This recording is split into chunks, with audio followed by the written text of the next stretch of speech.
Sayın Başbakan gerçekten Türkiye'de çok saygı duyulan bir siyasetçi. Dün gerçekten çok önemli, çok kritik, çok zamanlı bir ziyaret vuku buldu. Sayın Başbakan Türkiye'de Sayın Cumhurbaşkanımız tarafından kabul edildi. Ayrıca Dışişleri Bakanımızla, Milli Savunma Bakanımızla, Enerji ve Tabii Kaynaklar Bakanımızla görüşmeler yaptı. Çok kapsamlı bir çerçevede içinde bulunduğumuz bölgesel konjonktür, Irak iç siyaseti, bölgesel gelişmeler bunların hepsini değerlendirme imkanı oldu. Gerçekten Türkiye ile KB'ye ilişkileri Türk dış politikasının gerçekten nevi şahsına münhasır boyutlarından bir tanesi. Çok üst düzeyde mükemmel ilişkilere sahibiz. Bu ziyaretler çok sık gerçekleşiyor. Bildiğiniz gibi Sayın Başbakan'ın İstanbul ziyaretinden önce, çok kısa bir süre önce Nisan ayında Sayın Bölge Başkanı Neçivan Barzani de Antalya Diplomasi Forumu'na katılmış ve burada Sayın yine Cumhurbaşkanımızla verimli bir görüşme yapma imkanı bulmuştu. Liderler seviyesindeki, siyasetçiler seviyesindeki bu mükemmel işbirliğine ilaveten hep söylediğim gibi bizler kardeşiz.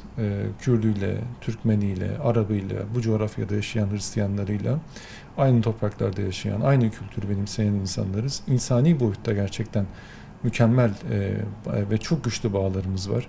Ticaretten siyasete, kültürden eğitime, güvenlikten diğer bütün boyutlara uzanan bir ilişkiler sarmalından bahsediyoruz. O yüzden bu tip ziyaretler her zaman ilişkilerde neredeyiz, ne yapmamız gerekiyor, hangi alanlara eğilinmesi gerekiyor, bir tefekkür imkanıdır, bir istişare imkanıdır. O yüzden Sayın Başbakan'ın ziyareti hakikaten hem yapılan görüşmelerin çeşitliliği itibariyle hem seviyesi itibariyle bu son derece kritik süreçte bir zamanlı istişare ve görüş alışverişi imkanı sağladı. Tabiatıyla her ziyaret ilişkilere bir yeni soluk katar, yeni bir güç katar, yeni bir kan katar. Eminim bu ziyarette bu işlevi görecektir. Gerçekten aslında şu an bulunduğumuz makam, yani Türkiye Cumhuriyeti'nin Erbil Başkonsolosluğu'nun 16. yılındayız. Bu ofis açılırken ben de Bağdat Büyükelçiliğinde görevli genç bir memur olarak bu ofisin açılmasına katkıda bulunan ekibin içerisindeydim.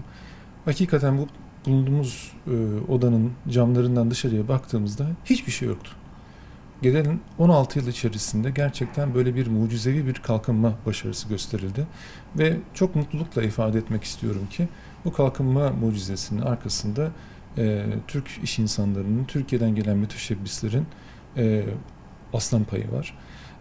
Gerçekten hep zaten bölgesel yönetim tarafından da hani siyasi olarak da çok desteklendi müteşebbislerimiz. Onlar da bunun karşılığını verdiler.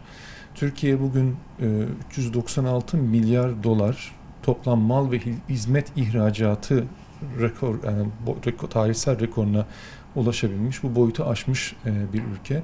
Elbette Irak ve İKB'ye bu denklemin içerisinde çok önemli bir paya sahip. Biliyorsunuz son zamanlarda maalesef Bağdat ile Erbil arasında gümrük gibi konularda veya başka diğer konularda yaşanan bazı sıkıntılar nedeniyle hem müteşebbislerimiz, yani burada bulunan müteşebbislerimiz etkilendiler, hem ticaret bundan etkilendi. Zaten biliyorsunuz bir de İran yani kaynaklı, yani İran'a ABD ve İsrail'in yaptığı saldırılar kaynaklı olarak zaten dünya ticaretinin bir genel etkilenme durumu söz konusu. Bizim arzumuz, bizim düşüncemiz şu: Irak'ta yeni kurulacak hükümetle beraber, ki süreç biliyorsunuz hızlandı. Başbakan adayı Ali Zeydi, Erbil ve Süleymaniye'de görüşmelerini yaptı. Sayın Cumhurbaşkanımız da kendisiyle bir telefon görüşmesi yaptı. Bu süreçte bu hükümetin kurulmasıyla beraber Bağdat ve Erbil'in bu ihtilaflı konularda diyalog yoluyla çözüme ulaşmasını ümit ediyoruz, arzu ediyoruz. Hem Bağdat'ta aynı mesajı veriyoruz, Erbil'de de aynı mesajı veriyoruz. Bunu teşvik ediyoruz. Çünkü gerçekten bölgemizin içinde bulunduğu koşullar, dünya ekonomisinin içinde bulunduğu koşullar bunun her zamankinden çok daha değerli ve zamanlı ve isabetli olduğunu gösteriyor açıkçası. Buradaki yani gerçekten gurur duyduğumuz, çalışmalarıyla çok büyük gurur duyduğumuz müteşebbislerimiz halen her tür soruna rağmen ÖKB'nin ve Irak'ın kalkınması için faaliyetlerini sürdürüyorlar. Sayın Başbakan'ın Türkiye ziyaretinde de gerek bu ticaret bağlamındaki engeller ve sıkıntılar, gerek iş dünyamızın içinde bulunduğu durum, Tabii ki kapsamlı bir şekilde ele alındı. Sayın Başbakan sağ olsunlar iş dünyamız hakkında çok olumlu ifadeler kullandılar biliyoruz.